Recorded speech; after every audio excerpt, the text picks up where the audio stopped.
Oh, tu dis quoi même?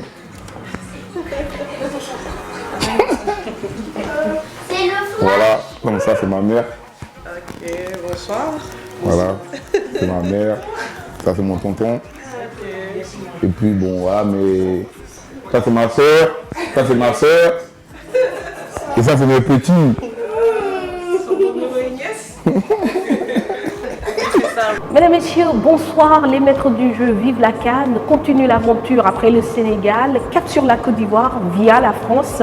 Aujourd'hui, nous allons nous entretenir avec l'un des dignes fils du continent, Serge Aurier. Natif de Ouagaïo, dans l'ouest de la Côte d'Ivoire, le jeune footballeur rejoint très vite la France et vit en banlieue parisienne avec donc sa famille. Le ballon, il le caresse d'abord dans le club de football de Villepinte avant d'intégrer le centre de formation de Lens. La suite, vous la connaissez, une carrière prolifique à Lens, puis à Toulouse et désormais au Paris Saint-Germain. De sa carrière, des soubresauts et polémiques, il sera en même de nous en parler. En sélection, celui qui vient d'être nommé meilleur footballeur ivoirien de l'année peut se targuer d'avoir été champion d'Afrique à l'âge de 21 ans. Dans quelques semaines, la Côte d'Ivoire va défendre son titre. Quelles sont les chances des éléphants pour cette 31e édition? Réponse dans quelques minutes. Et puis nous parlons évidemment de cette joute continentale qui est la CAN avec donc les favoris, les outsiders et les ambitions de Serge Aurier. Merci à AVT de nous accompagner dans cette aventure. Bienvenue dans les maîtres du jeu.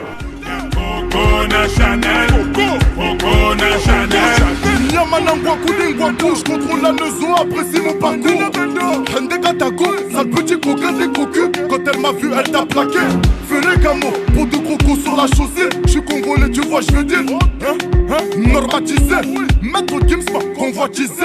Voilà, nous sommes ravis à présent de pouvoir converser avec Serge Aurier, international ivoirien, joueur du Paris Saint-Germain. Serge, merci encore une fois de nous recevoir chez vous, ici à Feucherolles, n'est-ce pas? C'est ça. C'est bien prononcé. C'est ça. Alors, on va un peu reparcourir votre parcours, hein, excusez de la répétition, avec les débuts. Serge, si j'ai bien compris, à 14 ans, donc vous rejoignez avec votre frère le centre de formation de Lens. Est-ce qu'on peut savoir comment vous avez été repéré par le club? Tout simplement parce que j'étais en région parisienne à Villepinte.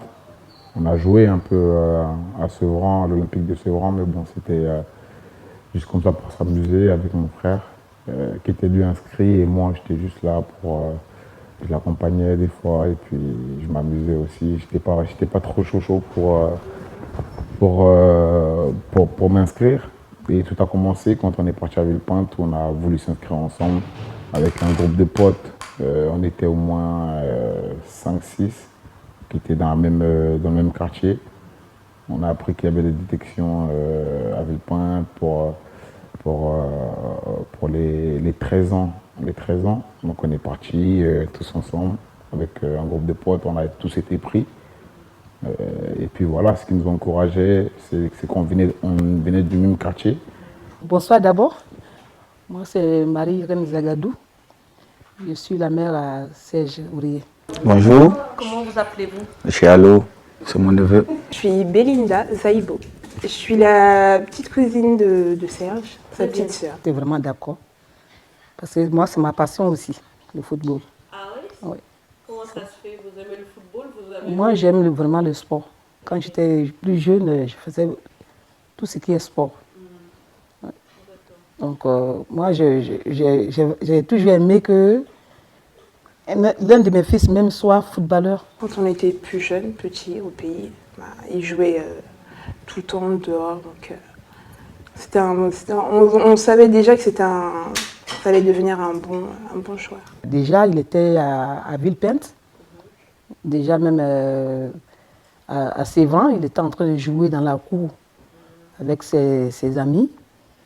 Et il y a l'un des papas des amis est passé là pour le voir en train de jouer. Et il a dit, mais cet enfant, il a de la passion. Donc il faut que je voie ses parents.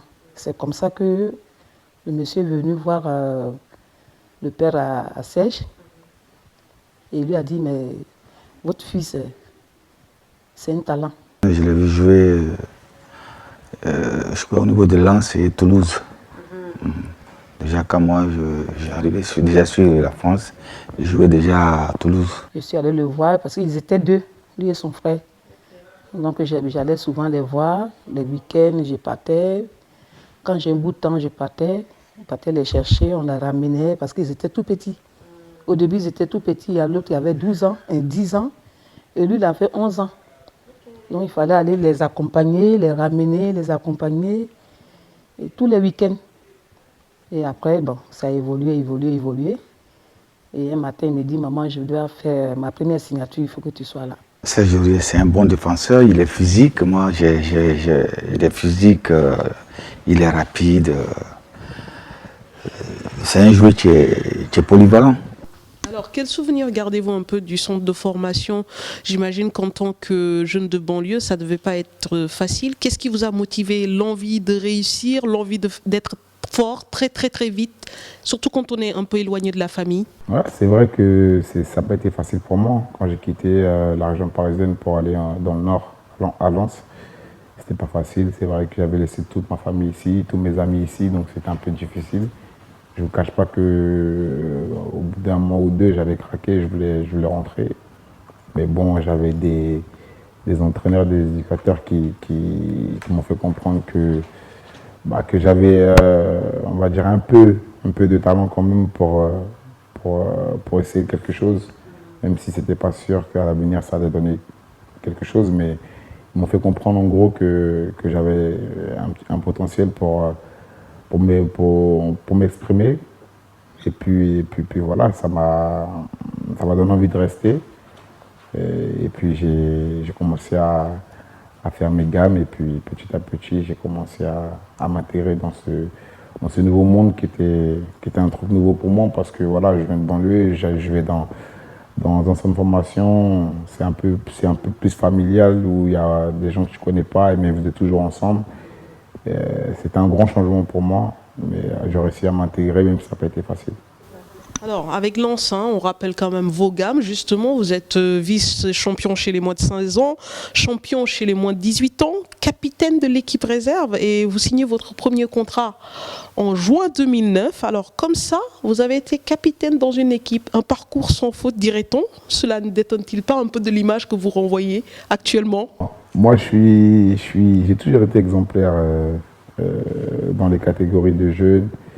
Et même en pro, quand je suis arrivé en pro, c'est vrai que j'avais déjà des gens qui étaient plus âgés que moi, donc qui me donnaient des conseils en qui je m'inspirais.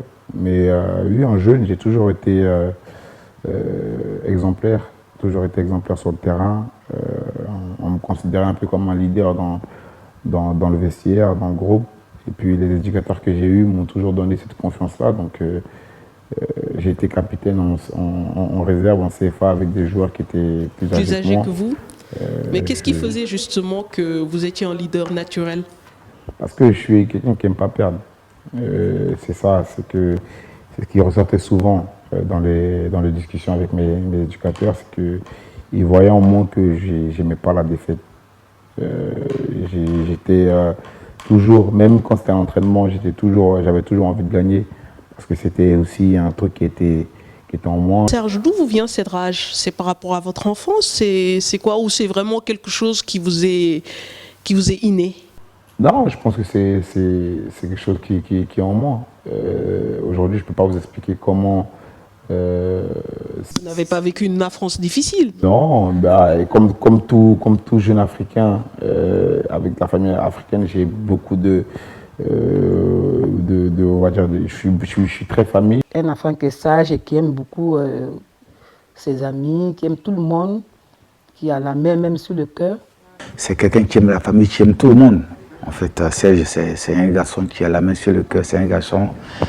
Bon, comme la maman l'a dit tout à l'heure, peut-être en dehors de la maison, mais bon, ça va m'étonner parce que c'est quelqu'un qui ne boit pas, qui ne filme pas. Franchement, on a un très bon rapport, on délire pas mal. Il est vraiment gentil et il est tout le temps là aux besoins de tous. Donc j'ai beaucoup de gens, bon, c'est sûr, on n'a pas vécu là, on n'était pas dans un HLM, on n'était pas dans dans un palace. On vivait avec ce qu'on pouvait, en plus en région parisienne. Donc forcément, il y avait aussi une petite revanche et une envie de m'en sortir pour essayer d'aider mes parents. Parce que quand moi, je revenais toujours tous les week-ends.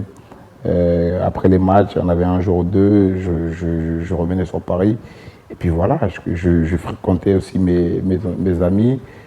J'allais toujours dans les mêmes endroits. Donc au bout d'un moment, quand tu reviens, quand tu es dans le Nord et que tu es dans une formation où tout est classe, tout est bien, et que tu reviens dans ton endroit de départ, c'est vrai qu'au bout d'un moment aussi, ça te pique un peu et tu te dis, bah, il faut que je fasse un truc. Donc voilà, c'est aussi ça. Après, je ne vais pas dire que je l'ai créé grâce à ça, mais il y a eu toujours des petits trucs aussi qui ont fait que un petit sentiment de révolte, tu as toujours envie de mieux faire parce que quand tu vas à la maison, bah, tu vois qu'il manque des choses.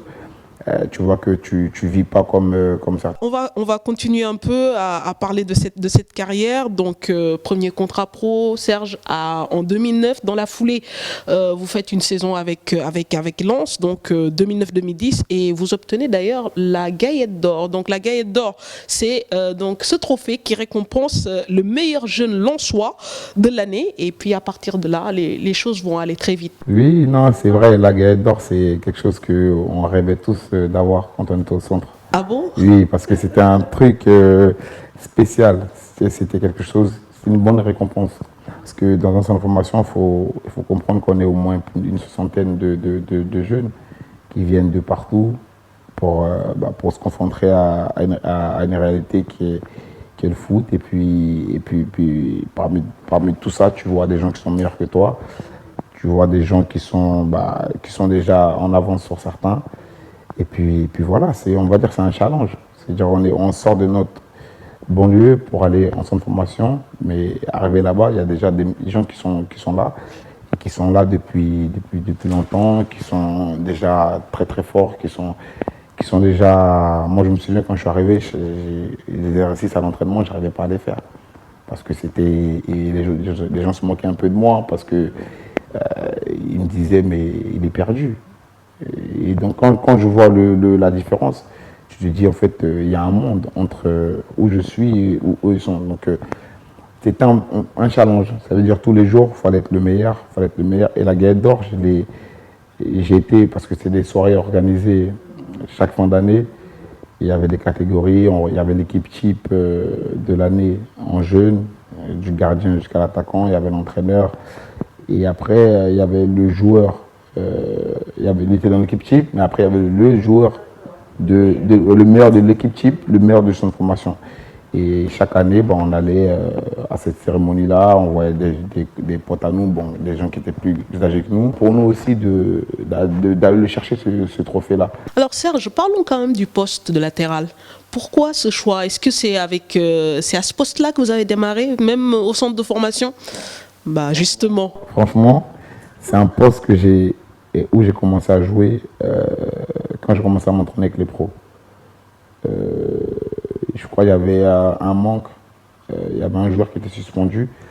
Nous, déjà ça a commencé, on était parti à un tournoi, j'étais surclassé avec les moins de 16 ans.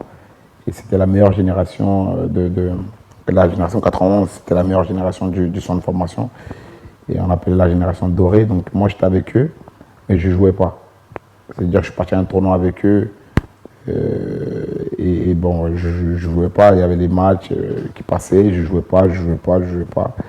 Et donc le coach il est venu me voir, qui m'a demandé est-ce que tu veux jouer? Je dis je suis venu pour ça en même temps, que j'aimerais bien au moins disputer une minute. Bon, pour moi ce serait extraordinaire, je suis avec des mecs, ils sont plus âgés que moi, ils sont plus grands que moi, je suis le seul jeune dans le groupe, ce serait bien au moins disputer une minute. Et là, il me dit, écoute, là, au milieu, tu ne peux pas jouer parce que je jouais au milieu de terrain. Voilà. Il me dit, au milieu, tu ne peux pas jouer parce que c'était très, très fort au milieu.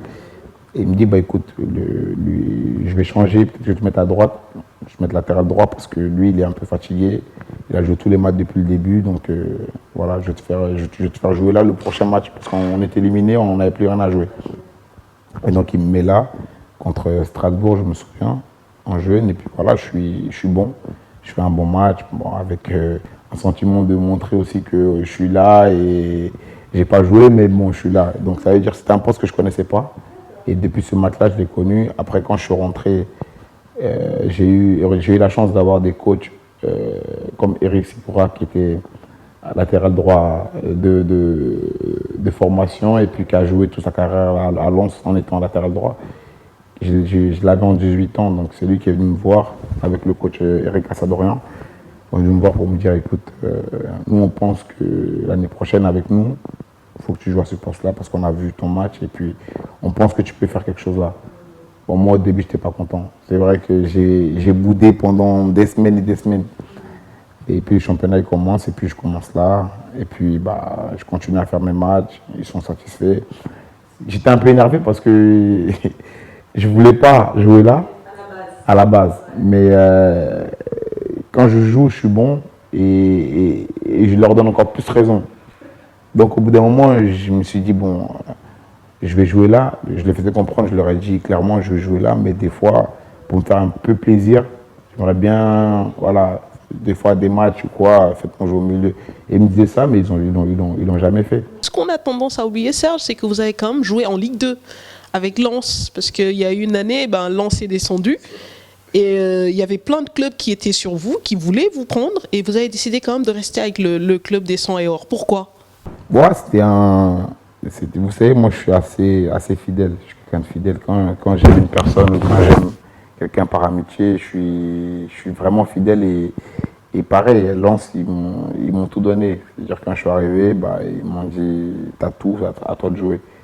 Et moi, la meilleure des choses que j'aurais pu leur rendre, malheureusement, ce n'était pas fait, c'était de rester avec le club et essayer de remonter avec le club. Mais bon, la situation financière du club faisait que y avait des joueurs qui devaient être vendus, il y avait des joueurs qui avaient une plus-value et qui devaient partir parce que c'était bien pour le club. Et puis moi, j'ai décidé de rester après jusqu'au mois de décembre. J'ai fait une dizaine de matchs. Et après, comme j'ai dit, la situation du club a fait qu'il fallait que je parte. Du coup, vous partez à Toulouse, donc en janvier, c'était la saison 2010-2011. Mais comment vous vivez quand même ce départ? Vous quittez le cocon, vous parliez tout à l'heure d'environnement familial. Là, même si Toulouse également, il y a un centre de formation avec des jeunes qui ont également l'habitude un peu de cet état d'esprit, mais comment ça se passe? Difficile au début. Et puis j'arrive, je suis à l'hôtel, j'ai jamais vécu ces moments-là. D'être transféré, tout ça, c'était quelque chose d'un peu nouveau pour moi, qui a fait toute ma formation à Lens. Donc quand je suis arrivé à Toulouse, c'était vraiment difficile parce que je me suis dit, comment ça se passe? Le monde pro, je ne le connais pas vraiment. J'ai fait toute mon enfance ici, toutes mes gammes ici. Je dois partir dans un club que je ne connais pas, des gens que je ne connais pas, une nouvelle vie. C'était vraiment, franchement, j'étais pas prêt. C'est vrai, mentalement, j'étais pas prêt. J'étais pas prêt à partir parce que quand tu es prêt à partir, tu sais où tu vas. Mais là, je sors du centre de formation, j'arrive à Toulouse, je suis un peu perdu. Après, là-bas, je suis tombé sur un coach qui m'a vraiment fait confiance. Et quand c'est comme ça va 2 fois plus vite. Alors Toulouse, donc vous restez 2 saisons et demie. En 2013-2014, vous marquez 6 buts pour un latéral, c'est pas mal quand même. Alors, parlez-nous justement de ces temps forts dans ce club de... Voilà. Oui, que des bons moments, surtout avec Tchèque, que des bons moments. Que des bons moments parce que quand je suis arrivé, à la base, je suis arrivé pour pallier l'absence de Tchèque en plus, parce que Tchèque était parti à la CAN. Et donc moi, je suis arrivé en tant que latéral droit, mais ce jour-là, je me souviens, j'avais joué à gauche. Parce qu'il n'y avait personne, et puis Tchèque était à la CAN, donc voilà. À la base, j'étais arrivé pour être remplaçant de Tchèque, mais être là dans le groupe, et quand Tchèque il revient, il reprend sa place. Moi, je continue à apprendre dans l'apprentissage, parce que voilà, j'étais encore jeune, donc voilà, pour moi, ça ne me dérangeait pas. Déjà, le coach, il avait eu un discours envers moi qui était déjà clair. Donc quand c'est comme ça, c'est plus facile à encaisser. Et puis voilà, je suis arrivé à Toulouse où j'ai passé 2 années et demie magnifiques parce que j'ai appris beaucoup de choses. Ma première année, quand je suis arrivé, le club était déjà à la 4e, 5e place. Donc je suis rentré dans un groupe riche en qualité et puis avec un coach qui travaille beaucoup. Moi j'adore le travail, donc Et je suis tombé dans un truc, au début, j'étais un peu sceptique.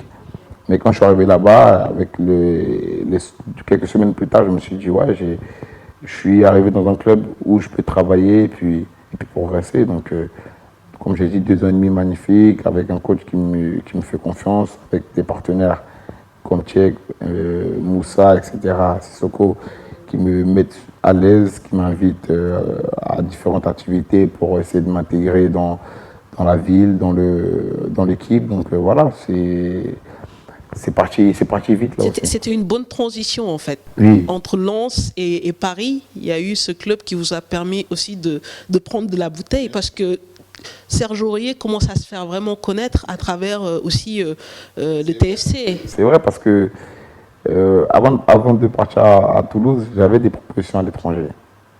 Et j'aurais pu partir même, et aujourd'hui je pense que j'ai fait le bon choix parce que j'aurais pu partir dans des pays où vraiment, je pense pas qu'aujourd'hui j'aurais pu devenir ce que je suis devenu aujourd'hui.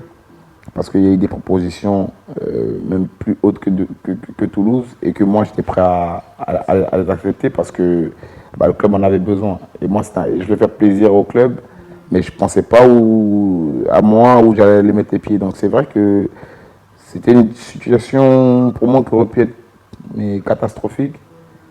Mais au final, le club où je suis arrivé et où je doutais, c'était le club parfait pour moi. Vous êtes arrivé dans ce club parisien, de la région parisienne. Était-ce un rêve pour vous de venir jouer au PSG? C'est un rêve.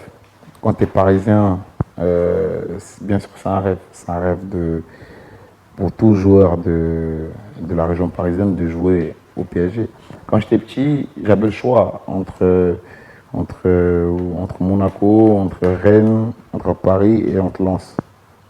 Mais j'ai pas voulu aller à Paris parce que à ce moment-là, Paris, ils avaient la phobie de faire jouer les jeunes. Et donc moi, j'étais pas trop chaud parce que j'avais déjà même des potes qui étaient déjà au centre de formation.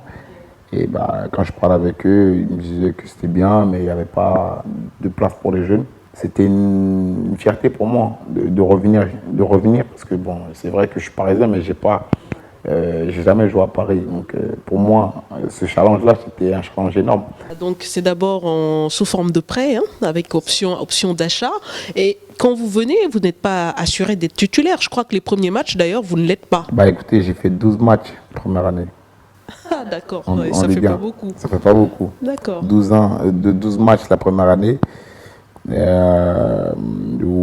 il y a eu des pour et des contre. C'est sûr que j'aurais préféré jouer beaucoup, comme tout joueur qui arrive.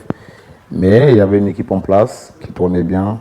Il y avait un concurrent qui était bon et qui faisait ses matchs. Et après voilà, j'aurais préféré jouer aussi quelques matchs où je pensais que c'était le moment de faire reposer un tel pour que je joue. Mais comme je vous l'ai dit, il y a des choix. Dans la vie, il faut faire des choix dans la vie. Et puis, c'est ce qui s'est passé à ce moment-là. Donc, j'ai pris mon mal en patience. Ouais, vous avez pensé à partir quand même, au bout de la première saison? Franchement, non. Parce que je savais que j'allais signer définitivement à Paris. Parce que c'était déjà fait avant le prêt. Je savais que j'allais rester à Paris et venir. Moi, je suis quelqu'un qui travaille pour réussir. Pas qui travaille et qui reste sur un échec. Donc, pour moi, aujourd'hui, le fait d'être venu à Paris, c'était déjà, on va dire, de l'apprentissage encore. Parce que là, tu tombes dans un vestiaire qui n'est pas le même que le tien. Et c'est des joueurs de haut niveau. Donc là, tu arrives déjà, tu es content d'être là. Et tu te dis, maintenant, aujourd'hui, pour moi, c'est un challenge. C'est-à-dire que d'essayer d'être titulaire dans cette équipe-là, mais tout en travaillant. Il y en avait qui voulaient que je joue titulaire dès que j'arrive. Et il y en a qui n'étaient pas d'accord. Qu'est-ce qui fait, d'après vous, le déclic sur la deuxième saison? Vous commencez à prendre de plus en plus de place. Et puis, au fur et à mesure, votre choix s'impose, en fait. La deuxième saison, c'est simple. C'est-à-dire que la première année où je suis arrivé, je sortais de la Coupe du Monde. Donc, j'avais déjà fait deux préparations avant la Coupe du Monde et pendant la Coupe du Monde. Donc, je suis revenu. Quand j'ai signé à Paris, je suis rentré. Je n'ai pas eu de préparation. Donc en fait, j'avais pas le rythme, on va dire, pour jouer 90 minutes, enchaîner les matchs, j'avais pas le rythme. Parce que quand j'ai joué après les matchs où j'ai commencé avec Paris, je me sentais pas bien, je savais que j'étais pas prêt. Et donc c'est le contraire, ou ce qui a fait que la deuxième saison était meilleure, parce que tout simplement, j'ai l'habitude de me préparer avant les saisons. Et c'est ce que j'ai fait. Je suis allé au Qatar pour me préparer une dizaine de jours avec un préparateur physique. Tout seul? Oui, tout seul. Tout seul. J'ai pris mon avion, je suis allé rejoindre un préparateur physique là-bas. On a bien travaillé. Et puis quand je suis arrivé, j'étais déjà prêt. J'étais en avance sur les autres pendant on va dire le stade de préparation. Je me sentais déjà capable de faire un match de 90 minutes parce que j'étais déjà prêt. Et pourtant, il fallait attendre une semaine ou deux pour être bien physiquement. Et moi, j'étais déjà bien. Et le danger, c'était de me dire, est-ce que je vais pas me cramer vite? Mais non, j'étais bien. Donc j'avais besoin de ça, d'être prêt avant la saison. Et l'année où j'arrive, c'était pas le bon moment parce que entre deux, il y a deux préparations, il y a la Coupe du Monde. Donc tu viens, tu sors de la Coupe du Monde avec une température assez forte, tu reviens, tu n'es pas dans les bonnes conditions, tu reviens de vacances, tu dois aller reprendre tout de suite le foot sans préparation. Okay, c'est difficile, ouais. Alors justement, comment vous gérez un peu toute la médiatisation qui commence autour de votre personne? Comme vous le dites, vous avez commencé par Lens, vous étiez un peu, vous réfugiez, caché un peu derrière les grands. Toulouse, c'était bien, bon, vous commenciez un peu, mais Paris, c'est autre chose, c'est le Qatar, c'est les fonds, c'est une grosse attente, et de la part du public parisien, mais également du public français de manière générale. Et on commence un peu à parler de Aurier, qui fait de belles performances. Comment vous vivez tout cela? Avant qu'on parle un peu des choses qui fâchent. J'ai réussi quand même à m'imposer dans cet effectif-là, dans ce groupe-là qui est rempli de grands joueurs. Aujourd'hui, quand les gens me croisent, ils me posent toujours la question, est-ce que tu te prends pour un grand joueur? Je dis toujours non. Parce que, non, pourquoi? Parce que vous pensez que je suis un grand joueur, mais pas moi. Parce que moi, je suis encore dans mon apprentissage. Ouais, dans votre rythme de progression. Voilà, je suis pas... Moi, aux yeux de mes parents, je suis... à vos yeux, à vous, je suis une star. Aux yeux de mes parents, aux yeux de ma famille, les gens ils me considèrent comme le même. Donc voilà, moi je suis toujours dans le progrès, mais même si je suis avec des stars, je suis pas dans une star. une phase.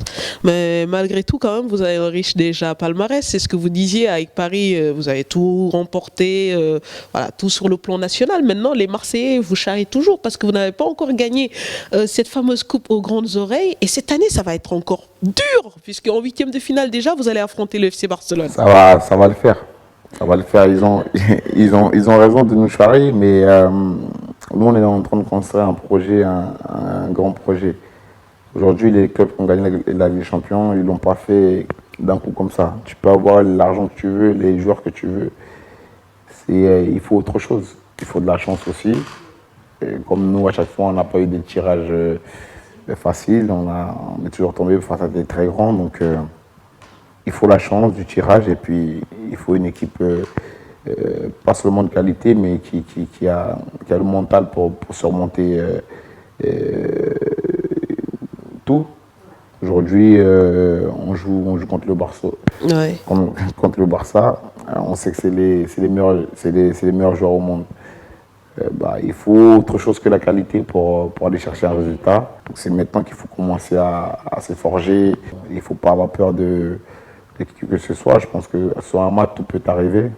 Aujourd'hui, on n'est peut-être pas dans les meilleurs moments, des meilleures dispositions pour parler de ça, mais je sais qu'au moment venu, on sera prêt. Ouais, mais justement, la confiance n'y est pas trop parce qu'on sait que Paris, depuis le début du championnat, montre quand même des signes de faiblesse. Vous avez eu déjà 4 défaites et également ce nul contre Ludogorets qui vous coûte cette première place dans cette poule.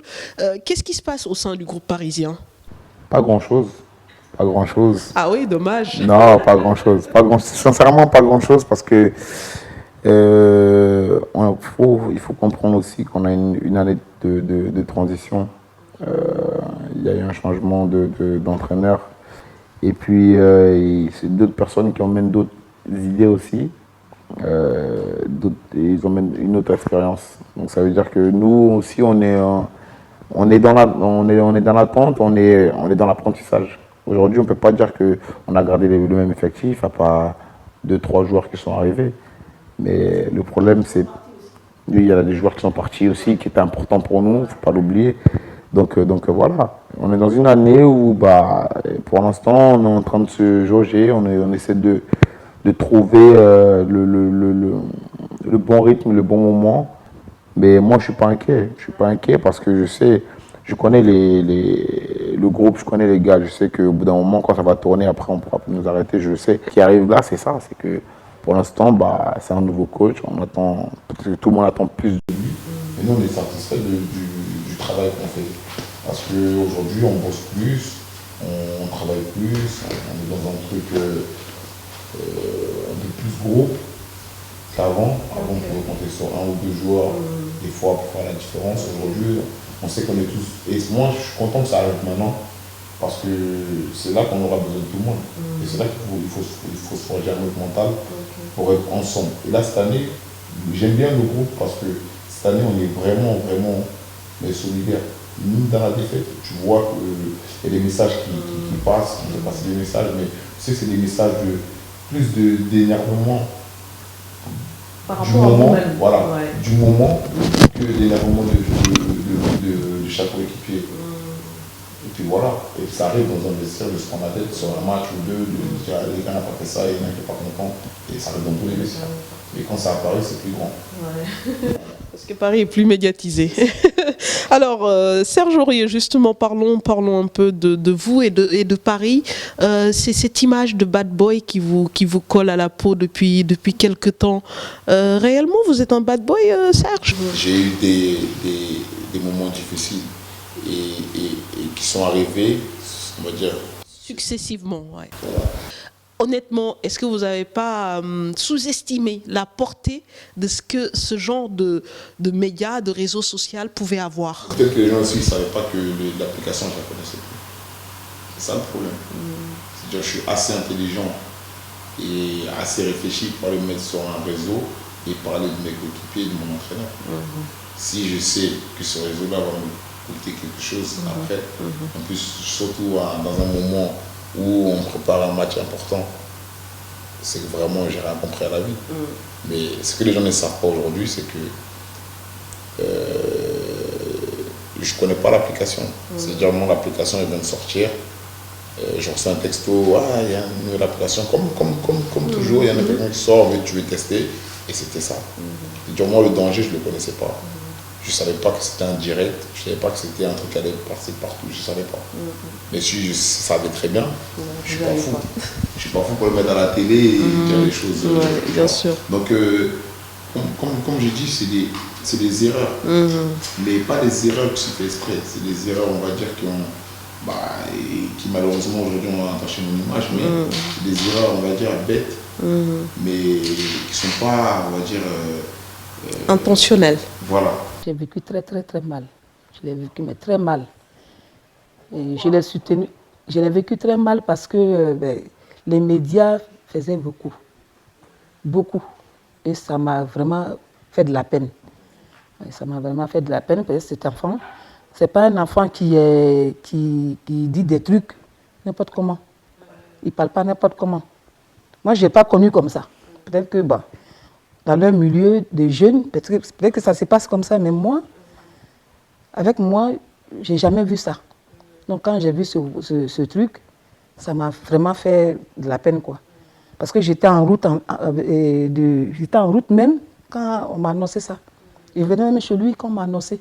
D'un côté, moi, je sais pas. Parce que moi, je l'ai jamais vu dans ces moments-là. Parce qu'avec nous, avec la famille, on rigole tellement que je ne l'ai jamais vraiment vu énervé ou des choses comme ça. Après, on a tous nos petits côtés. Donc voilà. Ça a été un incident malheureux, mais bon, je ne pense pas qu'il ait fait de manière à blesser quelqu'un ou bien à jeter la probe sur une tierce personne, non. Ça a été un accident. Il en a beaucoup souffert, tout le monde en a souffert. Je pense qu'il a tiré des leçons. Mais je l'ai soutenu comme une mère doit soutenir son enfant. Je l'ai soutenu du mieux que je pouvais. Lui envoyer des messages. Et aussi, je faisais des petites captures d'écran de personnes, des supporters, pour lui montrer qu'on est tous derrière lui. Que, de toute façon, c'est les choses de la vie. Hein. Quand tu es une star, tu es exposé. Tu es exposé, donc il faut faire avec. Mais bon, il fallait qu'il sache que ce soit ses amis, les supporters ou même sa famille, on était tous derrière lui. Alors Serge, on comprend bien que bon, il y a eu peut-être des erreurs, voilà, des relâchements, on va dire, mais peut-être il y a quelque chose qui est un peu plus gênant, c'est comment dire, le qualificatif que vous avez donné à Laurent Blanc. En fait, j'ai l'impression que Laurent Blanc, quand même, a tout fait pour vous faire venir à Paris. Est-ce que c'était pas un manque de reconnaissance? Non, un manque de reconnaissance, je dirais pas ça. Parce que, certes, j'étais maladroit, mais il sait ce que je pense de lui. Et on a eu l'occasion de discuter plusieurs fois avant cette histoire et après cette histoire. Donc, il sait, même lui-même, il sait très bien que c'était maladroit de ma part. Et c'était, on va dire, quand je dis maladroit, c'est pas une excuse, mais c'est comme si je suis avec mes potes, on est en train de rigoler. C'était ça en fait. C'est pas comme si ici tout le monde a déjà eu un mot, on va dire un peu mal placé de son patron, de son boss. Et ça, il n'y a personne qui pourra le nier. Parce que des fois, tu vas aller prendre un café, tu vas dire putain, mon boss il me fait chier. Il n'y a personne qui t'a entendu. Mais tout le monde dans le monde entier a déjà eu, on va dire, un truc déplacé envers son boss. Mais le lendemain, tu fais quoi? Tu vas à l'entraînement, on te demande de bosser, tu bosses. C'est comme ça. Et moi, c'est pareil. C'est-à-dire qu'en fait, j'ai employé un mot, certes, qui n'était pas le bienvenu à ce moment-là de 1, envers mon entraîneur, mais parce que Serge Aurier, il est médiatisé. Serge Aurier, c'est Paris Saint-Germain, c'est la presse, c'est les lumières, c'est pour ça. Si j'étais un joueur d'un petit club, serait passé, mais ça n'aurait pas fait le buzz que ça fait. Mentalement, est-ce que tout ce qu'il y a eu comme bruit autour de cette affaire, les sanctions, les excuses, est-ce que ça vous a atteint? Mentalement? Oui. Non. Comme j'ai dit, mentalement, non. Mentalement, moi, je suis prêt à tout ça. Comment vous faites quand vous savez que tous les jours on parle de vous, on fait des débats?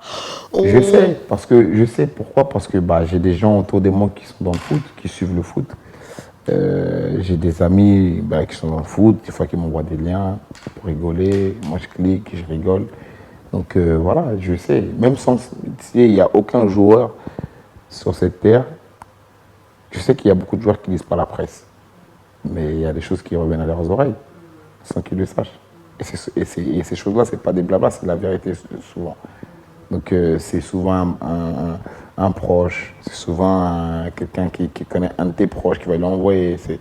C'est comme ça. C'est-à-dire quand il y a un truc, quand c'est un moment où tout le monde n'a rien à faire, et ils vont repartir sur le truc. Et moi, ce qui m'est énervé dans cette histoire-là, c'est pas le fait qu'on parle de moi. J'ai fait un truc qui a peut-être surpris beaucoup de personnes. On parle de moi, c'est normal. Mais d'en parler pendant 2-3 mois, pour moi, ça c'est trop. Tu vois. Et c'est ça le problème. Ce qui me dérange dans cette histoire-là, c'est ça. Vous pensez qu'on a voulu vous lyncher médiatiquement ou même vous détruire sportivement? Je pense, parce que... Et pourquoi? Je sais pas. Je sais pas, mais je sais qu'au bout d'un moment, il y a eu, on va dire, de l'acharnement.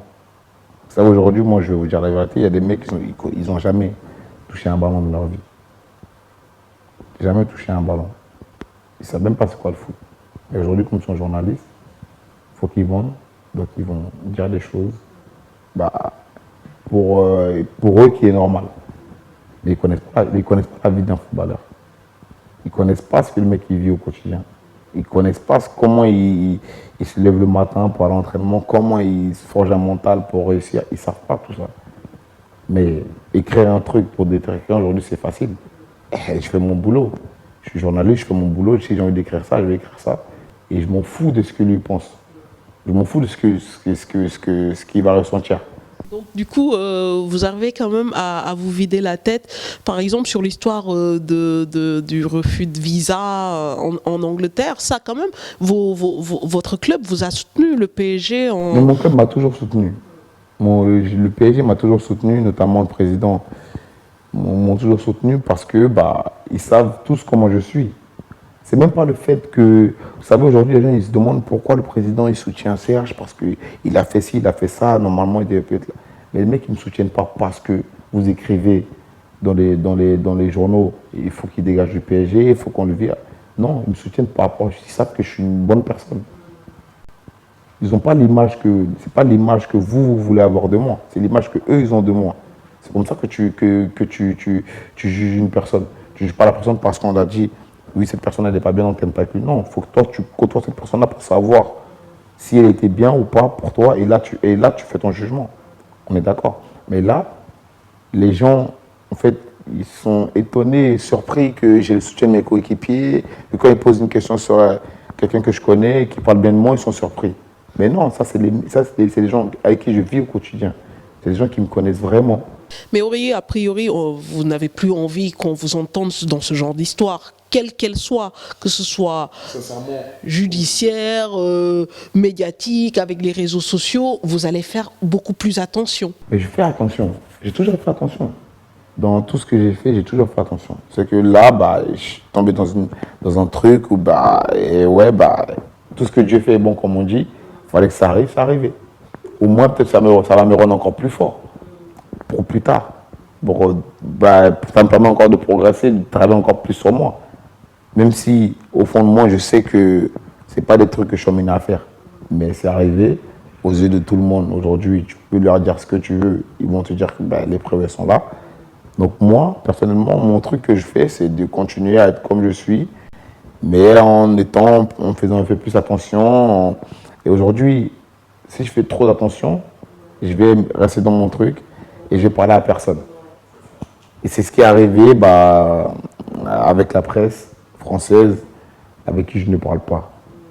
Et les gens ils se disent non, mais parce qu'on a engrené, on a dit que c'était un acharnement. Non, c'est parce qu'aujourd'hui, je ne peux pas m'arrêter en face de vous, qui m'avez sali, et je vais vous raconter des choses comme si... Non. C'est-à-dire, continuer à avoir la même image de moi, mais moi, je sais qui je suis. Et j'avance comme ça. On va quand même parler de la sélection, puisqu'on est dans l'émission Les Maîtres du Jeu Vive la CAN. Alors la CAN, ça arrive dans quelques semaines. La Côte d'Ivoire championne en titre. Et personne n'attendait réellement les éléphants. Ça s'est quand même fait. Mais nous, on va quand même vous demander le choix de la Côte d'Ivoire. Parce qu'aujourd'hui, certains disent que Aurier aurait tout à fait pu jouer pour l'équipe de France. À quel moment vous vous êtes dit qu'il fallait que vous rejoigniez les éléphants? Au moment où j'étais prêt. Ça veut dire que j'avais déjà été appelé plusieurs fois par des sélectionneurs. Et même avant la dernière CAN, où on perd en finale contre la Zambie. Je devais la faire cette CAN, mais j'ai refusé parce que je n'étais pas prêt. En tant que joueur et mentalement, je pense que j'étais pas... Si c'est pour emmener... Moi, franchement, c'était un rêve pour moi. De jouer pour les éléphants?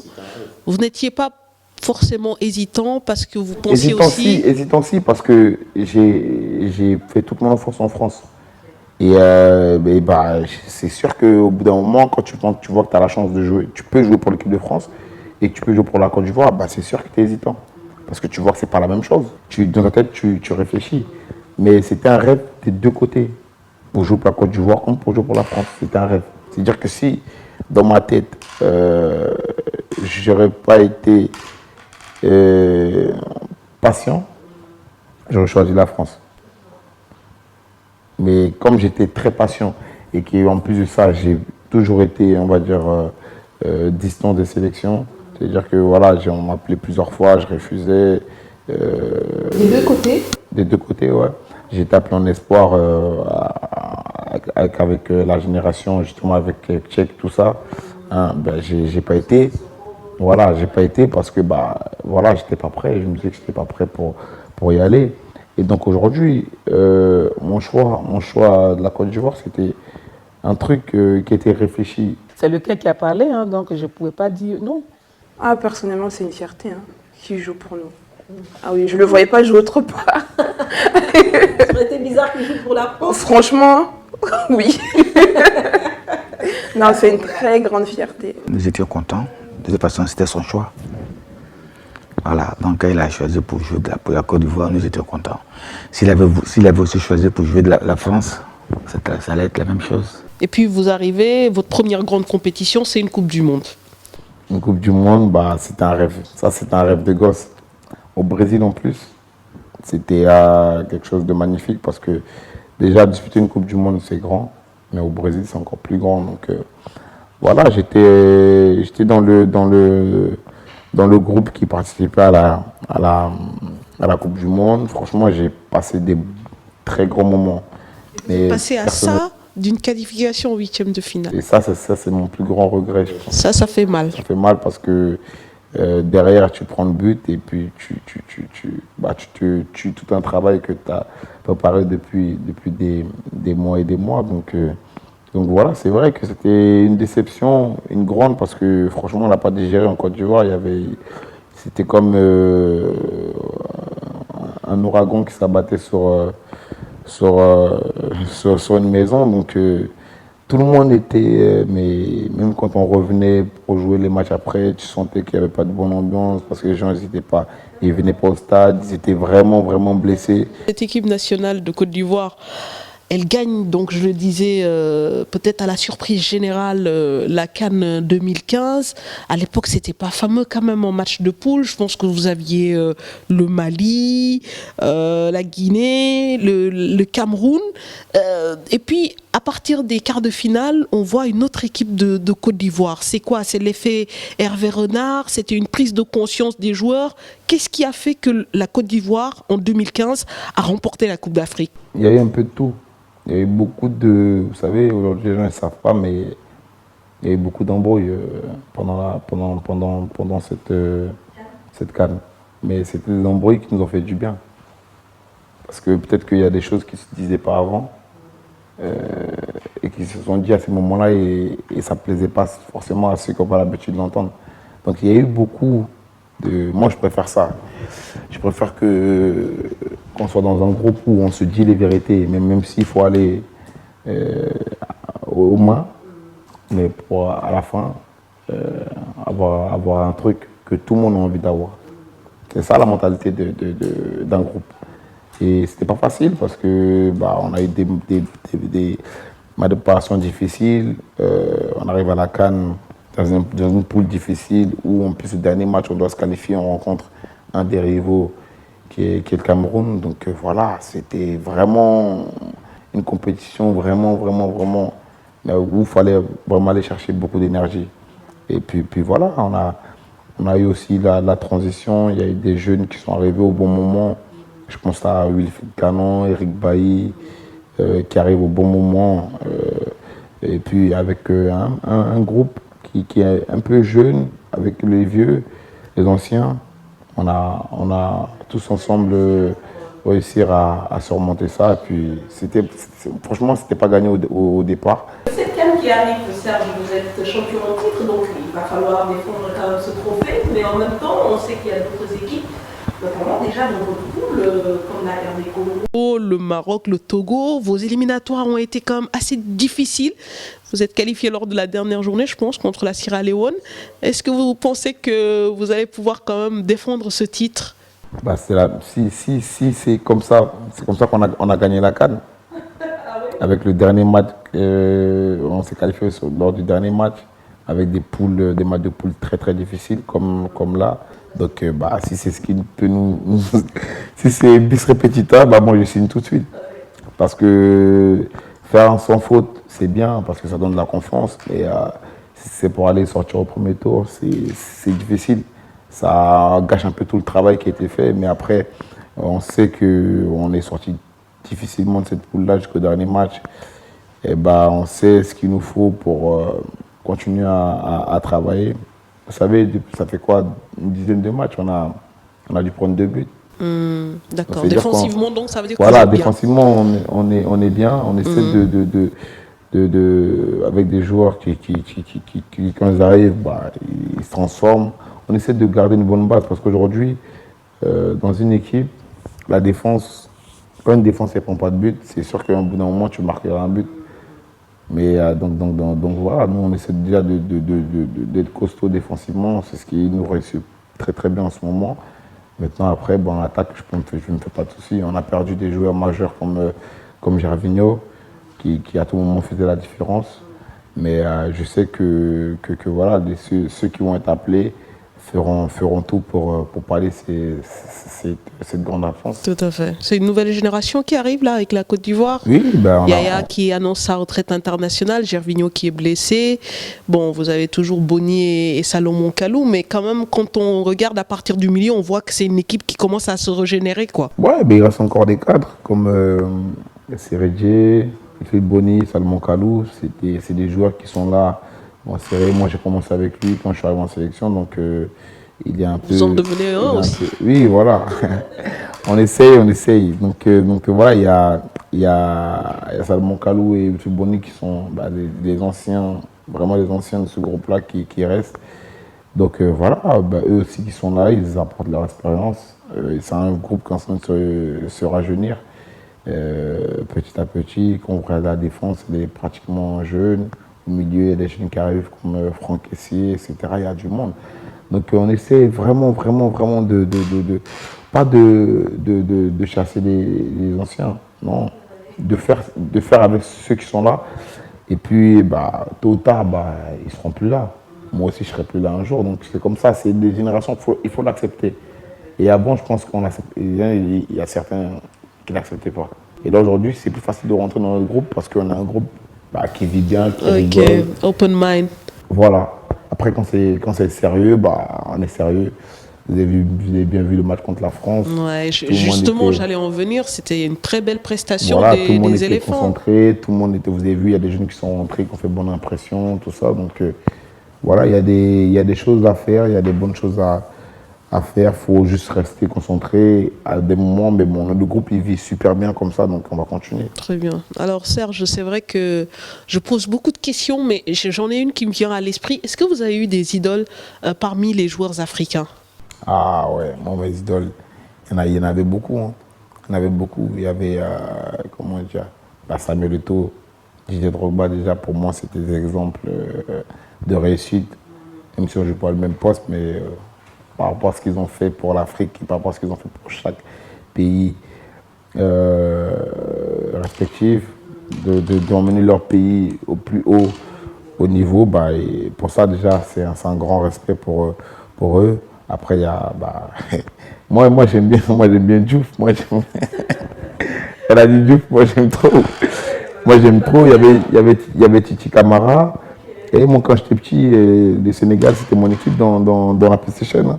Attention, ouais, parce que c'était l'une des seules équipes africaines qui était vraiment forte dans la Play. Donc, ouais, il y avait Henri Camara, il y avait Coly aussi.